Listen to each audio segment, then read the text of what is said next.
If you've spent any time listening to echoes of trust and betrayals, then you already know that some betrayals don't begin with hatred. They begin with admiration. They begin with handshakes, compliments, and smiles. The most dangerous enemies are often the people who spend years convincing you they're your biggest supporters.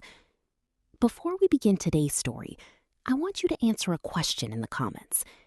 If someone spent years earning your trust, only to destroy your reputation when it benefited them, would you ever forgive them if they came back apologizing years later? Think carefully about your answer, because by the end of this story, you may see that question very differently. My name is Caroline Hayes, and for nearly 18 years, I served as the principal of Westbrook High School in the small town of Cedar Creek. It wasn't the largest school district in the state, and it certainly wasn't the wealthiest, but it was a place I loved deeply. The school sat on a hill overlooking most of the town, and for generations, families had sent their children through those hallways. Parents who once sat in our classrooms eventually returned to watch their own children graduate from the same stage. It wasn't just a school, it was part of the town's identity. I dedicated most of my adult life to that community. While some people chased bigger salaries or more prestigious positions, I stayed. I attended football games on Friday nights. I showed up at theater productions and science fairs. I spent countless evenings helping students who were struggling academically or emotionally. Over time, people came to trust me. Teachers trusted me to support them. Parents trusted me to protect their children. Students trusted me to listen when they had nowhere else to turn. That trust wasn't built overnight. It took nearly 2 decades of consistency, sacrifice, and hard work. My husband, Daniel Hayes, used to joke that I knew the names of half the town's children better than I knew the names of some of our own relatives. There was probably some truth in that. Our daughter, Lauren, had long since graduated from Westbrook and was now working as a physical therapist in Nashville. With Lauren building her own life several hours away, the school became an even bigger part of my daily routine. Looking back, I realize I tied far more of my identity to that job than I should have. When something becomes part of who you are, losing it feels less like losing a position and more like losing a piece of yourself. For most of those 18 years, things were relatively stable. We faced budget challenges, staffing shortages, and the occasional controversy, but nothing we couldn't overcome. Westbrook maintained one of the highest graduation rates in the region. College acceptance numbers continued climbing. Community involvement remained strong. Every year, I felt proud watching another group of students cross the graduation stage, knowing they were prepared for the future. I truly believed the hardest professional challenges of my career were behind me. That belief changed when the district hired a new assistant principal named Jordan Prescott. On paper, Jordan seemed like the perfect addition to our leadership team. He was intelligent, articulate, highly educated, and carried himself with the confidence of someone destined for bigger opportunities. During his interview process, he spoke passionately about student achievement, leadership development, and educational innovation. The school board loved him immediately. Teachers appreciated his energy. Parents admired his professionalism. Within a matter of months, Jordan had become one of the most popular administrators in the district. At first, I was grateful for his presence. He handled responsibilities efficiently and volunteered for projects others avoided. He attended community events, built relationships with local businesses, and constantly looked for ways to improve school programs.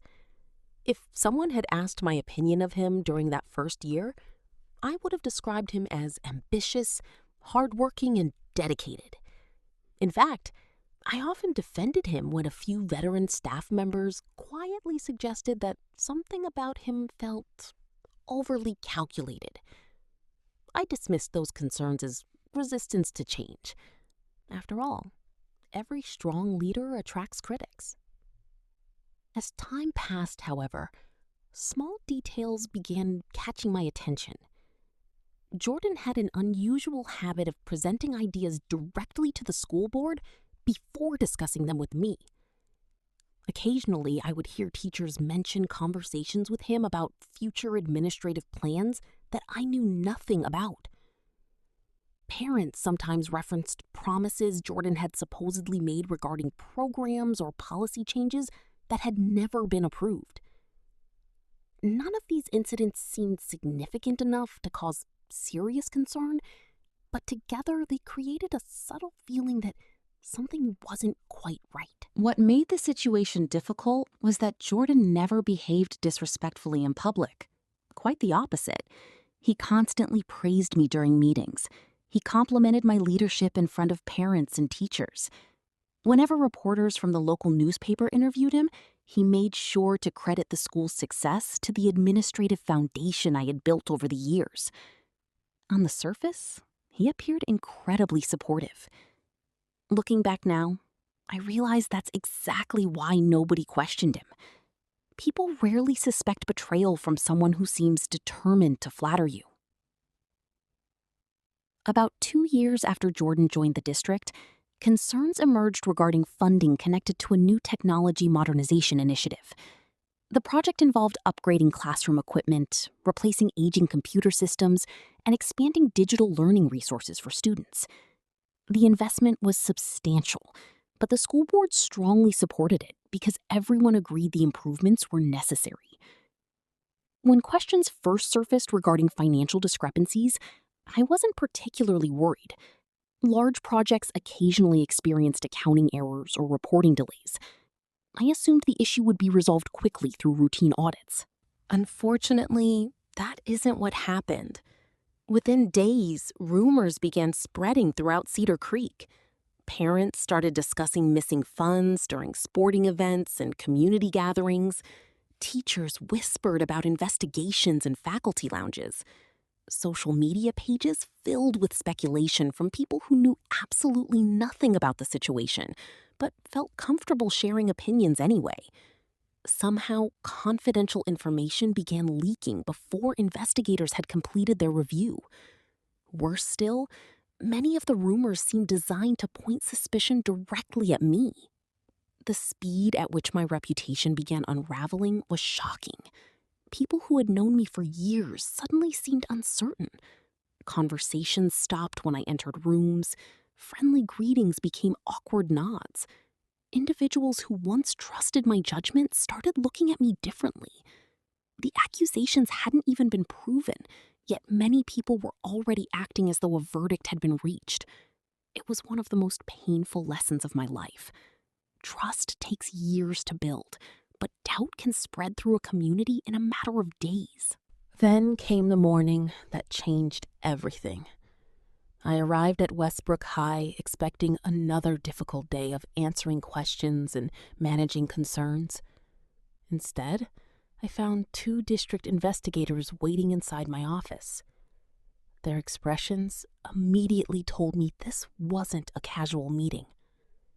One investigator politely asked me to close the door, while the other placed a thick folder on my desk. As I sat down, I felt a knot forming in my stomach. I had no idea what was inside that folder, but something deep inside me whispered that my life was about to change. I was right, because within the next hour, I would discover that someone had not only accused me of financial misconduct, but had also produced evidence that appeared convincing enough to destroy everything I had spent 18 years building. And the person responsible was someone I trusted completely. The moment the investigators opened the folder, I knew this was far more serious than an accounting review. The thick stack of documents contained bank records, approval forms, internal emails, and transaction summaries connected to the technology modernization project. At first glance, everything looked official. Every page appeared organized and carefully prepared. One investigator slid several documents across the table and asked whether I recognized them. I immediately recognized the project itself, but as I looked closer, my stomach began to tighten. Several approvals carried what appeared to be my signature.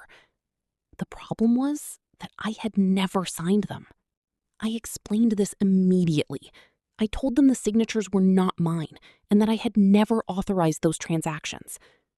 The investigators listened politely, but their expressions revealed skepticism. From their perspective, they were looking at paperwork that appeared legitimate. The signatures looked convincing, the authorizations followed established procedures. The money trail connected directly to accounts associated with the project. Everything seemed to point toward administrative approval. Unfortunately, proving that I hadn't signed a document is much harder than proving that a signature exists on paper. The questioning continued for nearly 3 hours. They asked about every stage of the technology initiative, every contractor involved, and every financial decision made during the project. I answered everything honestly because I had nothing to hide. The problem was that honesty alone wasn't enough. Whoever created those documents understood the system remarkably well. The transactions were spaced over many months, hidden among legitimate expenses, and structured carefully enough to avoid attracting immediate attention. This wasn't a random mistake. It was a deliberate plan designed by someone who understood exactly how the district operated. When the meeting finally ended, I felt emotionally exhausted. As I stepped into the hallway, I noticed several employees watching from a distance. Some quickly looked away when our eyes met. Others simply stared. News traveled quickly in schools, and by that point, everyone knew investigators had spent the entire morning in my office. Nobody knew the details yet, but speculation was already spreading. I could practically feel rumors forming before I had even reached the parking lot. That evening, I sat at my kitchen table with Daniel and explained everything. He listened quietly while I described the investigation, the documents, and the accusations. After 17 years of marriage, he knew me better than anyone. He never questioned my innocence for a second. What worried him wasn't whether I had done anything wrong. What worried him was how quickly public opinion could turn. He had spent years running his accounting business and understood something many people ignore. Facts move slowly. Rumors move fast. Over the next week, the situation deteriorated rapidly. Local newspapers began publishing articles about the missing funds. Radio hosts discussed the investigation during morning broadcasts. Social media became even worse. Strangers who had never met me suddenly became experts on my character, my career, and my motives. Some claimed they had always suspected something was wrong. Others invented stories about supposed incidents from years earlier. The internet transformed assumptions into certainty and gossip into accepted truth. It was astonishing how many people were eager to believe the worst. What hurt most was the reaction from people I had known for years. A teacher who once described me as a mentor stopped returning my calls. Several parents withdrew from volunteer committees associated with the school. Longtime acquaintances suddenly became distant. Nobody openly accused me to my face, but their behavior said enough. They were waiting to see how things ended before deciding whether they still wanted to be associated with me. That realization cut deeper than any newspaper headline ever could. Through all of this, Jordan Prescott remained publicly supportive. During board meetings, he spoke respectfully about my years of service. He told teachers to remain professional and avoid speculation. He even called me several times, expressing concern about the stress I must be experiencing. Looking back, those conversations feel surreal. At the time, I viewed them as evidence that at least one colleague still believed in me. I had no idea that the person offering comfort might also be connected to the nightmare consuming my life. 2 weeks later, District officials placed me on administrative leave while the investigation continued. Officially, the decision was described as standard procedure. Unofficially, everyone understood what it meant. The district was distancing itself from me. The school board wanted to demonstrate that it was taking the allegations seriously. I packed personal items from my office while students attended class down the hallway. The experience felt humiliating.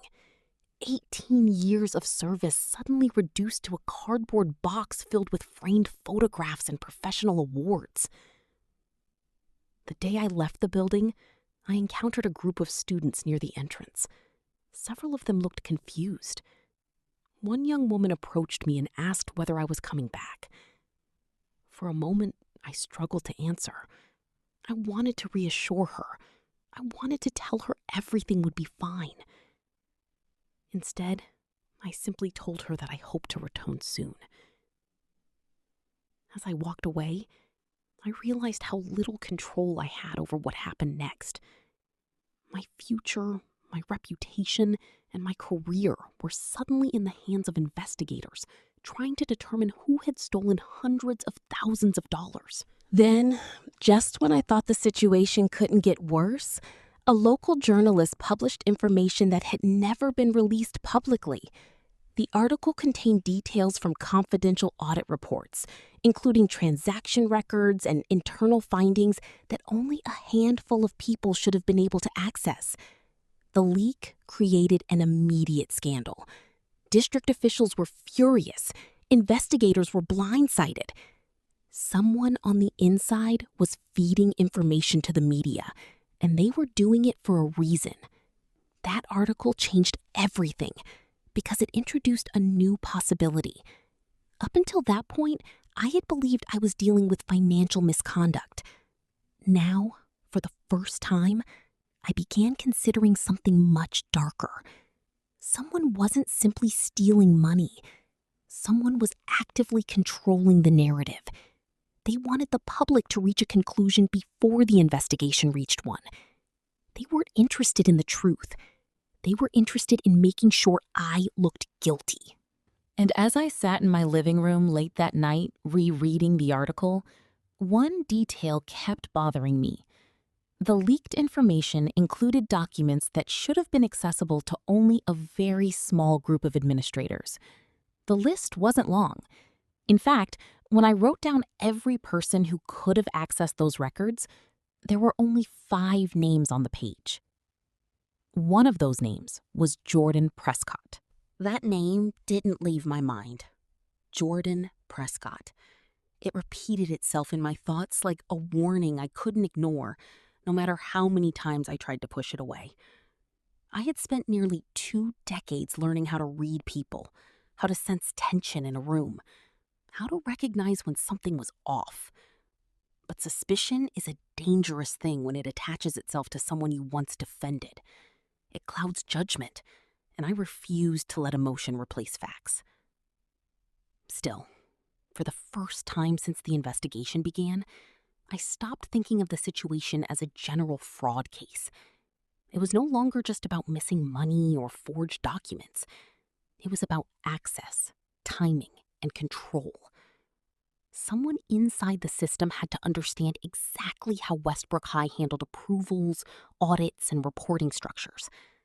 And the list of people who fit that description was not large. That night, I barely slept. Daniel noticed it immediately, but he didn't pressure me for answers. He had learned that when my mind was working through something complex, forcing conversation only slowed me down. Instead, he brought me a cup of coffee early in the morning and sat across from me quietly as I began writing everything I knew on paper. I started with the documents, the signatures, the approvals, the timeline. Then I separated what I could prove from what I only suspected. It was the first time I treated my own situation like an investigation rather than a personal crisis. And when I did that, patterns began to emerge that I had previously ignored. The forged signatures were too precise to be random imitation. Whoever created them had access to previous administrative documents. They didn't guess my handwriting. They studied it.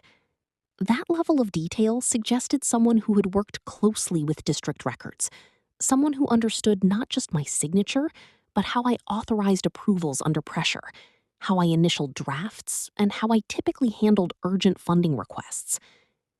I reached out that morning to a forensic document analyst Daniel had worked with years earlier during a business dispute. Her name was Dr. Evelyn Marsh, and she specialized in detecting digital manipulation in administrative records. She agreed to review the documents privately, outside of the official investigation, after I carefully explained that I was not asking her to interfere, only to help me understand what I was looking at. When she called me later that afternoon, her voice was calm but firm. She told me the signatures were not physically forged in the traditional sense. They had been digitally reconstructed using layered samples taken from authentic documents. That meant whoever did it had access to a large archive of my previous approvals. More importantly, they had access to editable templates used by the district system. That detail changed everything again. It meant the forgery wasn't external. It wasn't someone breaking in from the outside. It was someone already inside the administrative network. Someone who could move through internal systems without triggering suspicion. Someone who didn't need to hack their way in because they were already trusted. I immediately thought back to every interaction I had with Jordan over the past 2 years. His unusual involvement in administrative discussions. His early access to budget proposals. The way he sometimes referenced decisions before they were officially finalized. At the time, I had assumed it was enthusiasm or ambition. Now it looked like familiarity with information he shouldn't have had yet. Daniel suggested we go further and examine access logs from the district's internal system. Normally, that kind of information would be restricted, but Daniel had maintained professional connections in IT auditing. Within hours, he was able to obtain partial logs through a contact who agreed to flag any irregular administrative access tied to the technology initiative. What we found was subtle at first, almost easy to dismiss. But as we lined up timestamps with document creation dates, a pattern became impossible to ignore. Several key files associated with the funding approvals had been accessed late at night, outside normal working hours, and always from a secure administrative login tied to a single user profile. That profile belonged to Jordan Prescott. For a long moment, neither of us spoke. The weight of the discovery wasn't just in what it suggested, but in what it implied. If Jordan had access to those files at the exact times the forged documents were created, then the investigation was no longer about whether I had been framed. It was about how long it had been planned. But even then, I wasn't ready to act on suspicion alone. I needed something undeniable, something that would stand up in an official review. Because I knew that if I accused him without absolute proof, I would only strengthen the narrative already forming against me. So I made a decision that felt both necessary and dangerous. I requested a private meeting with Jordan, under the pretense of discussing the ongoing impact of the investigation on staff morale. I kept my tone neutral when I sent the message, careful not to reveal anything about what I had discovered. If he was involved, I needed to see how he would behave when he believed I was still unaware. His response came quickly. He agreed without hesitation and suggested we meet at a quiet cafe near the district office the following afternoon. That detail alone unsettled me more than I expected. It felt too convenient, too controlled, as if he preferred environments where conversations could be shaped and observed. As I prepared for the meeting, I couldn't shake the feeling that I was stepping into a conversation that had already been planned long before I was aware of it. And for the first time since this nightmare began, I understood something I hadn't considered before. If Jordan was responsible, then the investigation hadn't started 2 weeks ago. It had started the moment he joined Westbrook High. I arrived at the cafe 20 minutes early, choosing a table at the back where I could see both the entrance and the reflections from the glass windows. Every instinct I had developed over years of managing people told me this meeting mattered more than it appeared on paper. If Jordan Prescott was involved in what I suspected, then I was not just confronting a colleague. I was walking into a carefully controlled situation. When Jordan arrived, he looked exactly as he always did in public. Calm, composed, and almost reassuring in the way he carried himself. He greeted me with a smile that would have seemed natural to anyone else, and for a moment I almost questioned my own judgment. That was his strength. He never looked like someone capable of deception. He looked like someone people trusted without thinking twice. We exchanged polite conversation at first, nothing that revealed tension. He asked how I was holding up, how the investigation was affecting my life, and whether I had considered taking time away from stress. His tone was careful, almost empathetic, but I noticed something subtle. He never asked about the investigation itself. Not directly. He spoke around it, not into it. I allowed the conversation to continue naturally, watching him more than responding. I needed him comfortable enough to stop filtering his words. People rarely stay guarded forever, especially when they believe they are in control of the situation. I had learned that over years of dealing with staff, parents, and students. Eventually, everyone relaxes. After several minutes, I gently steered the conversation toward the technology initiative. I framed it as concern rather than accusation, mentioning how confusing the financial trail had become and how difficult it was to understand where the breakdown had occurred. Jordan nodded thoughtfully, as if he had already rehearsed responses to this kind of discussion. What I didn't expect was how quickly he leaned into reassurance. He told me that systems like ours were often messy, and that investigations frequently misunderstood administrative complexity. He spoke about how easy it was for people to draw the wrong conclusions when they only saw fragments of information. His words were careful, but they carried a subtle direction. He was guiding me toward doubt, not clarity. Then he said something that changed the atmosphere completely. He mentioned that early drafts of the audit reports had already suggested procedural inconsistencies in approval chains. He said it casually, as though it was public knowledge. But I knew immediately that those draft reports were not supposed to exist outside the investigation team. That detail confirmed what I had begun to suspect. He was not only aware of internal findings, he had access to them before they were finalized. I kept my expression steady, but inside, everything tightened. I realized I was no longer trying to figure out if he was involved. I was trying to determine how much control he had already gained over the narrative. I shifted the conversation again, this time more directly. I asked him how he thought someone could manipulate digital approval records without triggering system alerts. I watched him closely as I asked it. There was a brief pause, so small it would have gone unnoticed by anyone else. But I saw it, a hesitation that lasted just long enough to matter.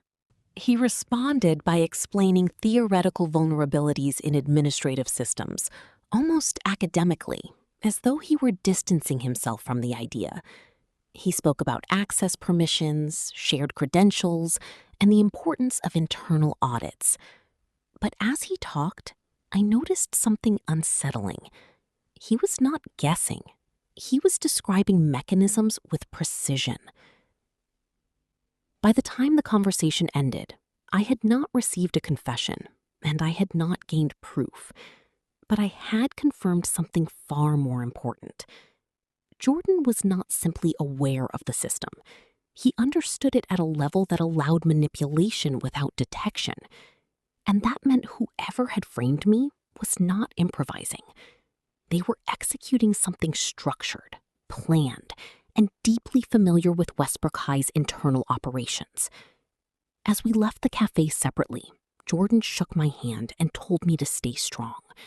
His voice carried the same calm professionalism he always used in public.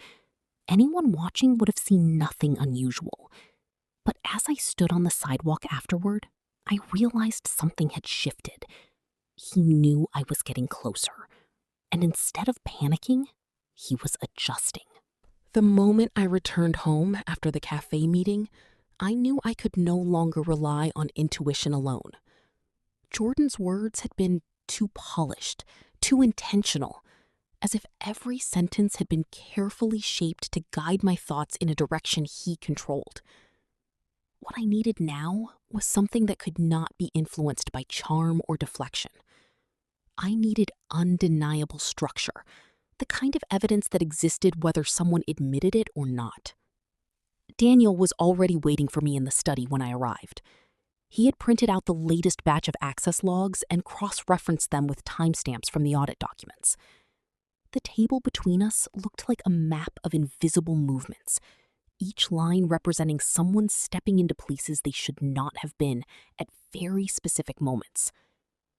The more I looked at it, the clearer the pattern became. We started by isolating every access event tied to the technology modernization project. What initially looked like scattered entries slowly formed a rhythm.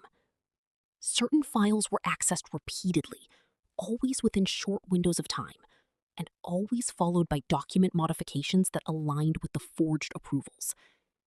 Whoever was responsible wasn't randomly exploring the system. They were working in cycles, refining something over time. Daniel pointed out something I had missed.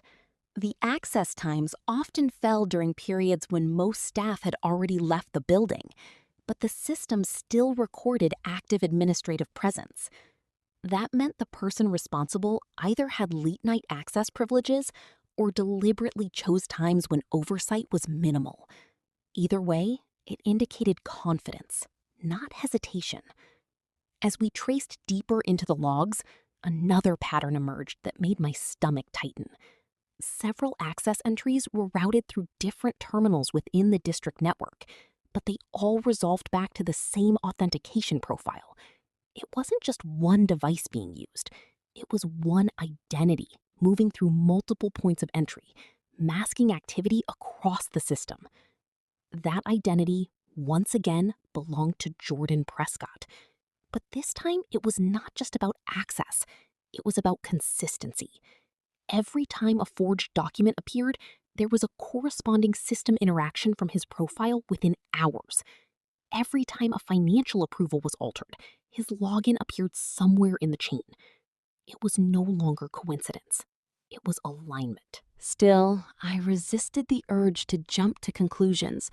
I had spent years teaching students and managing staff based on facts, not assumptions. And even though the pattern was overwhelming, I needed a direct link between system access and document creation, something that showed intent, not just opportunity.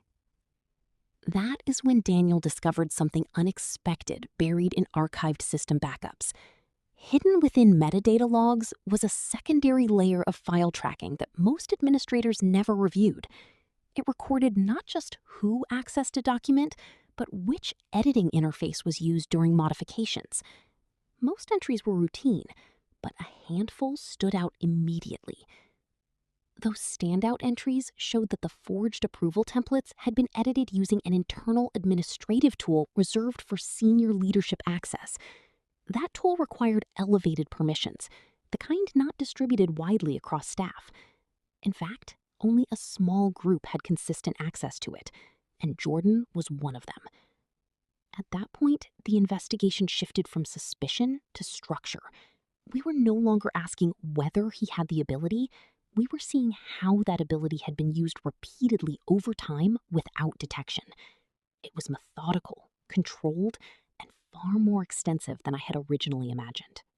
The most disturbing realization came when Daniel overlaid the timeline of access logs with my own recorded schedule. Every major forged approval coincided with moments when I was publicly engaged elsewhere, either at school events, meetings, or district conferences. Someone had deliberately chosen moments when my attention would be elsewhere, ensuring that any anomalies would be attributed to administrative overload rather than manipulation. By the end of the night, I sat in silence staring at the reconstructed timeline. It no longer felt like I was trying to prove my innocence. It felt like I was uncovering the shape of something that had been carefully built around me, layer by layer, over a long period of time. Daniel finally broke the silence, asking me what I wanted to do next. For a long moment, I couldn't answer, because the answer was no longer simple. This was no longer about clearing my name quietly or surviving an investigation. This was about confronting someone who had already embedded themselves deeply inside the system I had trusted for nearly 2 decades. And if I moved forward now, there would be no turning back. Because whatever Jordan Prescott had built, it was never designed to stay hidden forever. By the time morning came, I had already made my decision. There was no more space for hesitation, no more room for private interpretation of evidence that was becoming increasingly undeniable. Whatever Jordan Prescott had built inside Westbrook High was no longer just a hidden manipulation of documents. It had evolved into something structured enough to survive scrutiny, unless someone deliberately tore it apart. Daniel noticed the change in me immediately. He didn't ask unnecessary questions because he understood the difference between searching and arriving at an answer. Instead, he simply watched as I gathered every piece of documentation we had compiled over the past several days and placed them into a single organized folder. That folder felt heavier than paper should ever feel, not because of its weight, but because of what it represented. Before leaving the house, I reviewed everything one final time. The access logs, the metadata trails, the signature analysis, and the timeline reconstruction all pointed in the same direction. Even if I removed emotion completely from the equation, the structure of events remained consistent. Someone with authority-level access had used that access repeatedly to alter financial approvals while ensuring that suspicion would be directed elsewhere. When I arrived at the district headquarters, the atmosphere felt different from previous visits. People were no longer simply curious or uncertain. They were watchful, as though the building itself had become aware of the tension surrounding it. I could feel conversations stop as I walked through the hallway. Doors that were once open now remained slightly closed. It was as if the entire system was waiting to see what I would do next. I requested an emergency meeting with the district board and the lead investigator assigned to the case. The request was unusual, and I knew it would be interpreted as either desperation or confidence. I chose not to explain my reasoning in advance. Instead, I simply submitted the request along with a brief note stating that I had uncovered a pattern that required immediate review.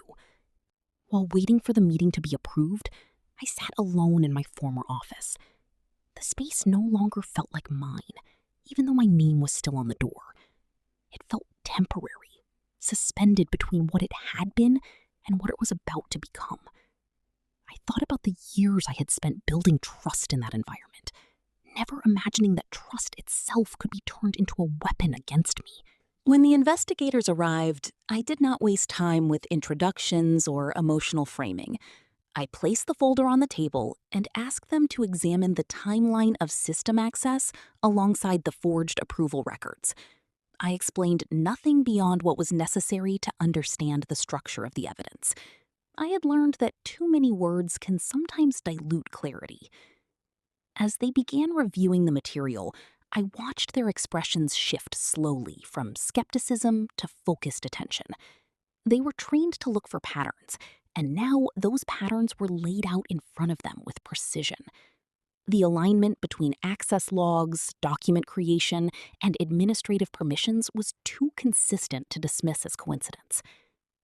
One of the investigators finally broke the silence, noting that the level of system access required to produce this pattern could only belong to a limited group of administrators. I did not need to respond. They already knew the implication. The system itself was narrowing the field of responsibility, and it was doing so with uncomfortable precision. It was at that moment that I introduced the final layer of evidence, the forensic analysis of digital document construction. I explained how the signatures were not simply copied, but reconstructed using layered digital fragments from previous legitimate approvals. That detail alone confirmed premeditation. It was not spontaneous fraud. It was engineered replication. The room grew quieter as they processed the implications. Every piece of evidence on the table pointed toward a single conclusion. But investigators are trained to resist premature certainty. Still, I could see the shift happening. The case was no longer centered on whether I had been responsible. It was now centered on who had the capacity and access to construct such a precise frame. And at the center of that narrowing field of possibilities stood one name that none of us needed to say aloud anymore: Jordan Prescott. But this time, the silence around his name felt different. It was no longer suspicion forming. It was confirmation beginning to take shape. By the time the board reconvened for the final hearing, the entire district already felt different. It wasn't just the investigation anymore. It was the weight of everything that had been uncovered, layer by layer, until the truth could no longer hide behind administrative language or procedural delays. People no longer spoke in speculation. They spoke in confirmation. I walked into that room knowing I would not need to defend myself in the way I had before. The evidence had already begun speaking louder than I ever could. Every document, every timestamp, every access log, and every forensic analysis had built a structure that no longer depended on belief. It depended on fact. Jordan Prescott arrived with the same calm composure he had always carried. But this time, the room no longer responded to it the same way. There was a shift in perception that was impossible to reverse. Where there had once been trust, there was now scrutiny. Where there had once been admiration, there was now quiet reevaluation. The investigators presented the findings in sequence, not as accusations, but as reconstructed events. They outlined how digital approvals had been manipulated over time, how system access had been used strategically, and how forged documents had been engineered using legitimate administrative fragments. Each layer reinforced the one before it, until the pattern became undeniable. As the presentation continued, I noticed something important. Jordan did not interrupt. He did not challenge the structure of the evidence. He simply listened, the way someone listens when they already understand the outcome being described. That silence was more revealing than any denial could have been. When the final summary was delivered, the room remained still for a moment. That felt longer than it should have. No one spoke immediately, because there was nothing left to interpret. The investigation had reached its natural conclusion, not through assumption, but through reconstruction of actions that had already occurred. What struck me most was not the confirmation of his involvement, but the realization of how long the system had been quietly shaped around it. This had not been a sudden act. It had been a carefully layered progression, built slowly enough to avoid detection, but consistently enough to remain stable under pressure. Jordan was placed on administrative suspension pending formal proceedings. There was no dramatic confrontation, no emotional confession, and no attempt to reshape the narrative at the final moment. Instead, there was simply the quiet collapse of a structure that had only ever survived in silence. After the meeting ended, I did not feel the kind of victory people often imagine in stories like this. There was no celebration in the hallways, no sudden relief that erased everything that had happened. What I felt instead was something more complex, a sense of closure mixed with an awareness of everything that had been permanently changed. Daniel met me outside the building without saying anything at first. He did not need to. He understood that some endings are not loud. Some endings arrive as stillness after months of noise. We stood there for a moment, watching the building continue its normal operations, as if nothing inside had just shifted the foundation of its history. In the days that followed, the district began the process of repair. Policies were reviewed, access systems were rebuilt, oversight structures were redesigned to prevent the kind of silent manipulation that had gone unnoticed for so long. But even as systems changed, something less visible remained altered. Trust, once broken at that scale, does not return in the same form.